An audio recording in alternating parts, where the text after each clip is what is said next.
Bonsoir, heureux de vous retrouver pour ce numéro d'Afro Night consacré à une percussionniste. Elle est contrebassiste et elle vient de sortir un autre album qui a pour titre Potomitan. Comment allez-vous, Célène Saint-Aimé? Bonsoir, très bien, et vous? Potomitan a plusieurs traductions, mais pour vous, que signifie-t-il en s'affichant ainsi sur cet album-là? Eh bien, pour moi, c'est vraiment la traduction originelle du terme, donc, dans les temples vaudous. Oui. Potomitan, c'est le pilier de la structure. Et dans les Antilles françaises, Potomitan, c'est la femme, la mère qui tient le foyer. Qui tient le foyer. Et en fait, pour moi, j'aime toutes ces significations parce que c'est aussi un terme qui est un peu controversé aujourd'hui parce que Potomitan, c'est la femme qui tient le foyer, mais en même temps, la place qu'elle a dans la société n'est pas toujours très respectée. Et donc, il y a pour moi... Encore aujourd'hui? Encore aujourd'hui, malheureusement. Et donc, il y a quand même beaucoup de significations Il y a beaucoup de significations. Qui me plaisent. Félicitations déjà pour avoir raflé ce prix-là, Révélation aux Victoires du Jazz en 2021. Merci beaucoup d'avoir accepté notre invitation et bienvenue à Afro Night.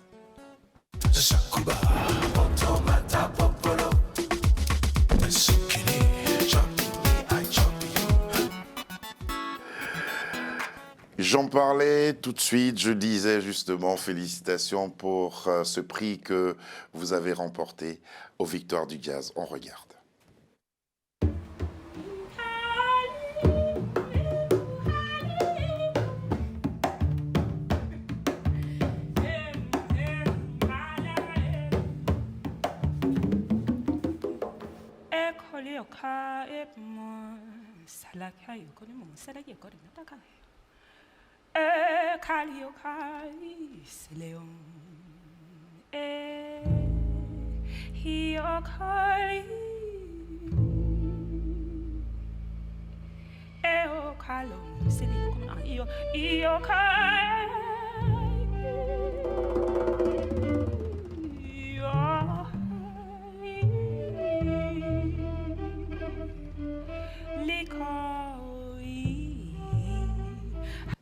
Dis donc, qu'est-ce que vous dites dans cette chanson?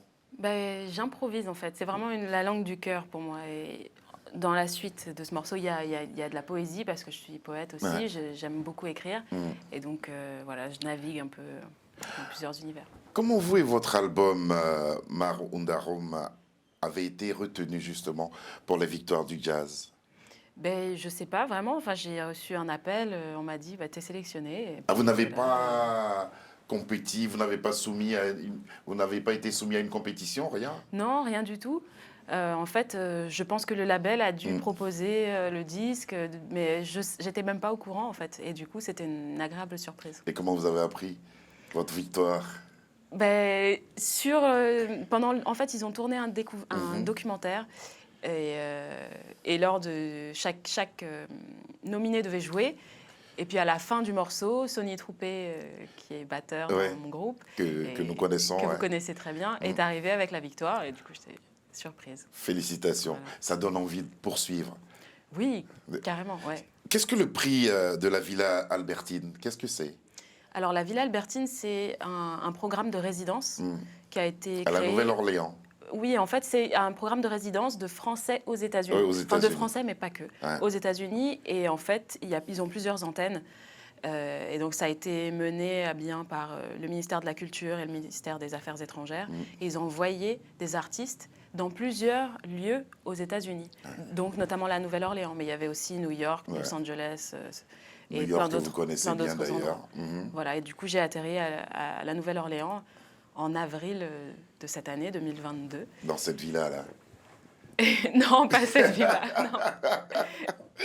Alors, votre album, ce qu'on vient d'entendre tout à l'heure, Mar Undarum, procure beaucoup de sensations. Mais qu'est-ce que vous voulez transmettre à travers ce que vous jouez? Ben, ce disque-là, Mar Undarum, pour le coup, c'était vraiment un disque autobiographique.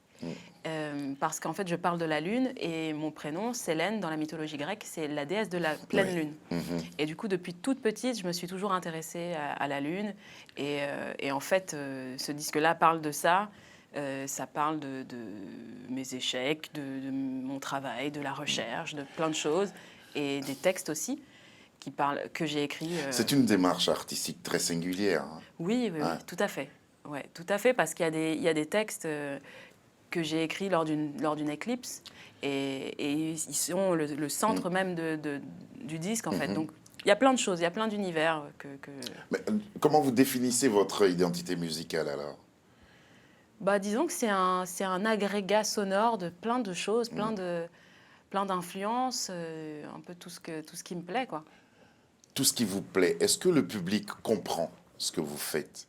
Moi, j'avoue que quand je vous écoute, ça me procure beaucoup de sensations, au point de me demander où est-ce qu'elle veut m'emmener, où est-ce qu'elle m'emmène. Ben c'est un peu ça le but. C'est un peu le challenge, parce que j'essaye pas de forcer l'auditeur à espérer quelque chose. Je propose ce que je veux. L'auditeur prend comme il le souhaite, en fait. Il peut très bien ressentir de la joie, être énervé. Enfin, c'est ça, et ça, c'est son expérience. Et en fait, chacun peut avoir une expérience différente, et c'est ça qui est intéressant. Alors, comment vous présenterez cet album-là, Mare Undarum, à celui qui découvre l'album? Comment vous le présenterez? Eh bien, pour les intéressés de poésie...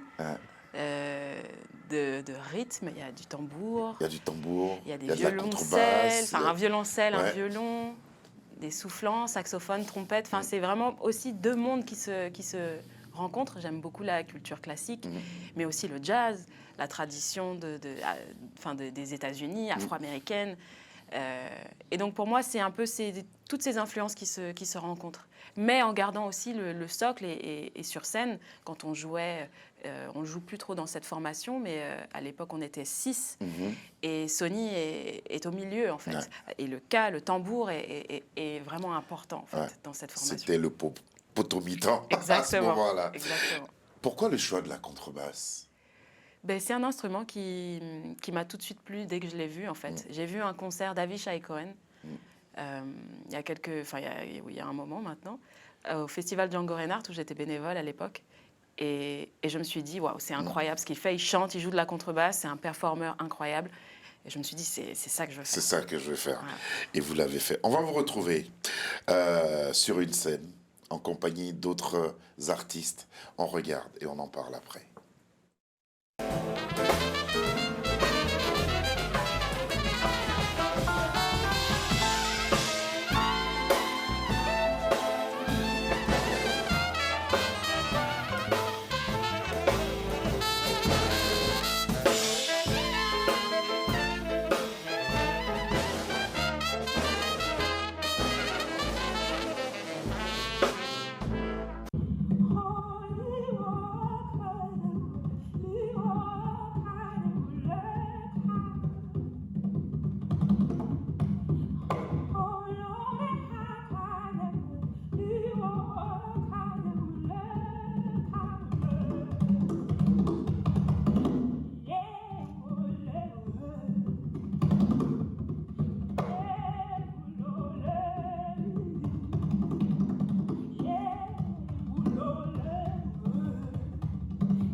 Tout est là.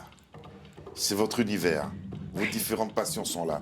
Percussion, chant, danse et aussi...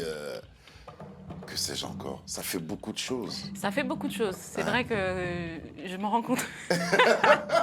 Heureusement. Heureusement. Mais ça fait du bien. Ça fait du bien. Oui. Bah après, on n'a qu'une vie. Hein. Ouais. J'ai envie de goûter à tout, de faire tout ce qui me plaît, tout ce que j'aime, quoi. Donc, Alors, on va parler d'une création à laquelle vous tenez et qui est formidable. On a vu un bout là avec ce danseur. Afropolis, qu'est-ce que c'est? Alors, c'est une association que j'ai montée avec l'aide de mon camarade Boris Renadelaïd, qui est embouillé. Et en fait, on s'est rencontrés l'année dernière, en janvier 2021, lors d'une résidence à Tropicatrium, qui est la scène nationale de la Martinique. Et on s'est rencontrés et on s'est rendu compte qu'on avait une passion, lui qui est vraiment de cette tradition-là, tradition belay, qui est la musique traditionnelle de la Martinique. Ouais. Et on s'est rendu compte qu'on avait cette même passion et ce désir de créer un nouveau folklore, en fait, qui nous est propre, qui ressemble à nos influences. Et donc, on a créé cette association et on s'est dit, voilà, maintenant, on compose des nouveaux chants, des nouveaux rythmes, des claves, et on fait appel à des danseurs, et on crée tout un concept, en fait, et une identité qui nous est propre, mais en restant dans la tradition. Donc, il n'y a pas d'instruments tels que la contrebasse, même si je suis contrebassiste. Dans ce projet, je suis chanteuse. Parfois, je joue du tambour, parfois, je joue des claves. Lui est embouillé, et donc de la danse, des tambours, des claves, quoi. Et donc, une formation vraiment traditionnelle. Et tout se passe à l'Atrium. Tout se passe à l'Atrium. Ils sont partenaires de notre projet, et c'est vraiment super parce qu'on compose vraiment en Martinique. Alors, après tout ce que nous avons vu, j'aimerais savoir avec quel bagage culturel vous vous êtes rendu à New York pour faire vos classes.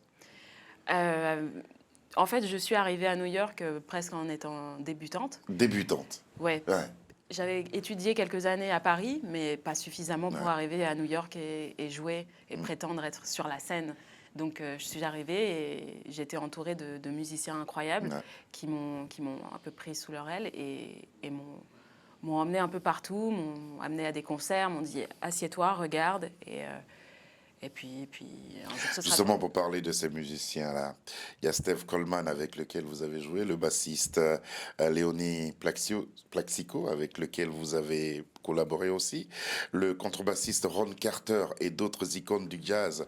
Que vous ont offert ces musiciens-là? Ces musiciens-là, ils ont été des professeurs, des mentors pour moi. En fait, j'ai pris des leçons avec Ron Carter, beaucoup de leçons. Et Léonie Plaxico, qui est un bassiste incroyable, qui partage beaucoup, qui est ravi de montrer des choses à la jeune génération. Et j'ai eu beaucoup de chance de pouvoir être en contact avec eux, quoi. La chance. Vous parlez de chance. Est-ce que c'est à leur côté que va se forger votre attachement à cette culture dont on parlait tout à l'heure, avec les tambours, avec le gros cas, le belay et tout ça? Est-ce que c'est à partir de là que ces choses-là aussi vont se mettre en place? Je dirais que... Ça a éveillé cela en vous? Ça a toujours été là. Et en fait, c'est d'étudier en profondeur avec Steve Coleman, qui, lui, travaille beaucoup autour des musiques traditionnelles, qui a passé beaucoup de temps au Ghana, à Cuba... dans la Caraïbe et tout ça. Et en fait, j'ai fait un voyage avec Steve et un de ses bassistes qui s'appelle Anthony Tidd et à Cuba. Et là, je voyais comment il travaillait avec des musiciens traditionnels de rumba. Et je me suis dit, c'est incroyable, en fait. Et ce serait génial de faire la même chose avec ma culture en Martinique. Et en fait, c'est de fait en travaillant, en étudiant avec ces personnes-là on s'ouvre à ces portes. Je suis bien content, je l'ai flairé ainsi. On va vous retrouver à présent sur un de vos titres qui s'appelle Partialis. On regarde et on revient.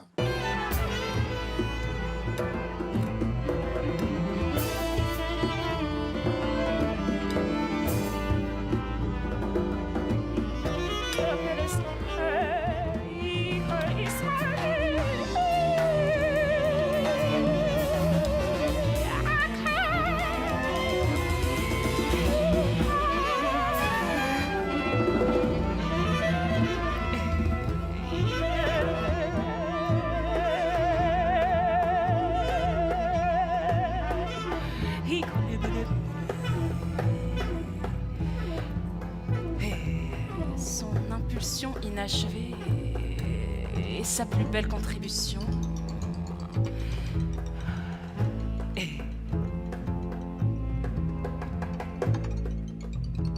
à Syracuse on la voit. Firmicus, fier, l'observe avec moi.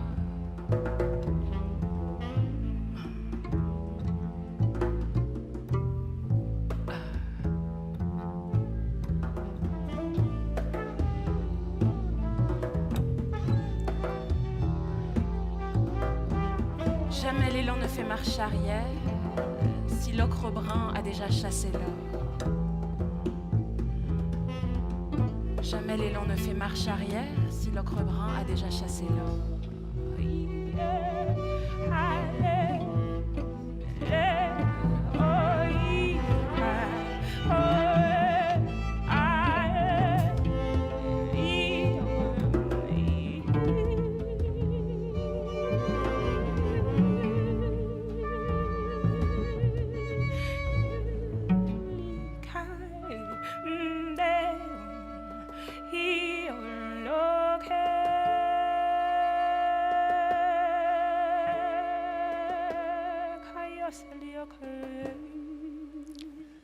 Partialis. Partialis. Quand vous composez un tel titre, dans quel état vous trouvez-vous? Quel est l'état d'esprit? Qu'est-ce qui vous entoure à ce moment-là? Mais par exemple, pour ce morceau, Partialis, c'était pendant une éclipse. Et en fait, j'étais dans un état un peu de... Pas de transe, mais disons que c'était vraiment particulier parce que j'étais en train de regarder l'éclipse et sans rien penser. Et je me suis dit, waouh, mais c'est incroyable. Et puis d'une minute à l'autre, me vient un texte et je me mets à écrire. Et sans arrêt. Sans m'arrêter jusqu'à ce que le poème soit terminé. Et puis après, je suis passée à un autre, et je suis passée à un autre. Et en fait, parfois, dans des moments de création, il y a vraiment un moment magique où on n'est pas vraiment sur Terre. On est dans une zone, en fait. Une zone, et c'est indicible. Que vous ont témoigné, par exemple, les mélomanes qui ont écouté vos œuvres? Qu'est-ce qu'ils vous témoignent en général? Ben, beaucoup de personnes qui m'ont parlé, qui ont aimé, parce que ceux qui n'ont pas aimé ne me diraient pas, mais ceux qui ont aimé... De ceux qui ont aimé, j'en fais partie en tout cas. Oui, ils me disent qu'ils se sentent touchés et que ça les amène quelque part. Ça les fait voyager, mais vers quelque chose de nouveau en fait. Et c'est agréable d'entendre ça. Et vous en êtes consciente? Ben, disons que je m'en rends compte quand on me le dit, mais en fait, je partage vraiment la musique que je suis en fait. Donc, il n'y a pas de réflexion sur, OK. Excusez mon indiscrétion, est-ce que vous êtes pratiquante de vaudou, je sais pas, Ben, disons que pour moi, la musique et le chant, c'est vraiment une pratique spirituelle. Donc, je ne dirais pas vaudou, mais c'est une pratique spirituelle qui fait que on est comme un vaisseau de transmission, en fait. Mais bon, voilà. Mare Anderom, un album qui est disponible avec lequel elle est justement la révélation jazz aux Victoires du Jazz 2021. On va maintenant s'intéresser aux musiciens que vous avez convoqués. je le dis ainsi, convoqués pour justement l'album qui nous réunit, à savoir Pontomitan, Mathias Lévy, Guillaume Latil, Hermon Mehari, Irving Akao, Sonny Troupé, Boris Reine, Adélaïde encore présent. Comment s'est fait le casting? Mais le casting, c'est le même que sur le premier disque, avec Boris Reine Adélaïde en plus, que j'ai rencontré l'année dernière. Et je me suis dit, non mais j'ai besoin de ce tambour en fait, parce que il joue d'une manière qui est tellement particulière. Et en plus, la réunion du tambour du tambour K et du tambour belé avec Sonny Troupé était vraiment était importante. Et c'est pour ça que ce disque aussi s'appelle Pontomitan, parce que ils sont le pilier en fait d'une culture caribéenne que j'affectionne vraiment particulièrement. Vous parlez de culture caribéenne, vous avez aussi une culture africaine. Qu'est-ce qui est mis en exergue de vos deux cultures? Qu'est-ce que vous mettez en exergue? Eh bien, disons que c'est un peu un mélange de ce que je ressens, en fait. Parce que la culture africaine... En fait, c'est vous, comme vous disiez tout à l'heure. Oui, c'est vraiment moi. La culture africaine, on en parlait en off, je la connais moins parce que ma mère a été adoptée. Et donc, je n'ai pas cette culture-là, mais elle est quand même en moi, en fait, d'une certaine manière. Dans ce monde moderne, à qui s'adressent vos œuvres? Dans ce monde où on parle de musique urbaine, où les jeunes ont tendance aujourd'hui à ne pas faire attention à ce qui les porte ou à ce qui nous porte tous, à qui s'adressent vos œuvres?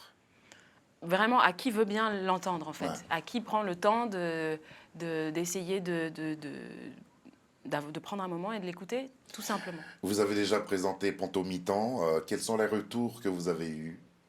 Mais des bons retours. De très bons retours parce que c'est un disque qui a été, comme le précédent, enregistré sans chirurgie, entre guillemets, où on est tous dans la même pièce du studio. En live, des micros pour chacun et on joue, en fait. Et ce disque-là, il y a en plus très peu de partitions, donc il est très naturel, en fait. Croyez-moi, mes téléspectateurs, prêtez une oreille particulière à la chanson qui va suivre. Arawak Ouro, qu'est-ce que ça veut dire? Alors, Arawak, ça fait référence à la famille culturelle d'indigènes qui étaient présents dans la Caraïbe. Et les Arawak. Les Arawak, exactement. Et c'est une famille linguistique qui englobe des Caraïbes et d'autres... mais donc les Arawak et Ouro, c'est en swahili et ça veut dire liberté. Et donc j'aimais bien ce mélange des deux. Arawak, Ouro. Ça sonne bien, c'est chantant et ça donne ça.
Arawak Ouro, extrait du dernier album Pontomitan de Célène Saint-Aimé. On pourra vous voir, vous produire où ici à Paris? Est-ce qu'il y a une date? Il y a des dates qui sont prévues? Il y a une date qui est prévue, c'est pas sorti officiellement, mais le 30 novembre au Duc des Lombards. Au Duc des Lombards, pas très loin d'ici d'ailleurs. Ouais, pas très loin d'ici. Ouais. Vous viendrez encore à vélo? Oui.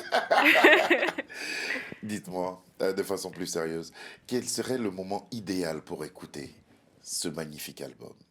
Le moment idéal, c'est-à-dire dans la vie, dans la journée? Dans la vie de tous les jours, en une journée, ou quel serait le moment idéal pour vous? Ah, c'est une bonne question. Je sais pas. Ah, vous savez pas? Je sais pas du tout. Bon, j'opte pour un dimanche, 18h. Ok. Hein? Dimanche 18h. Bien posé. À écouter cet album-là.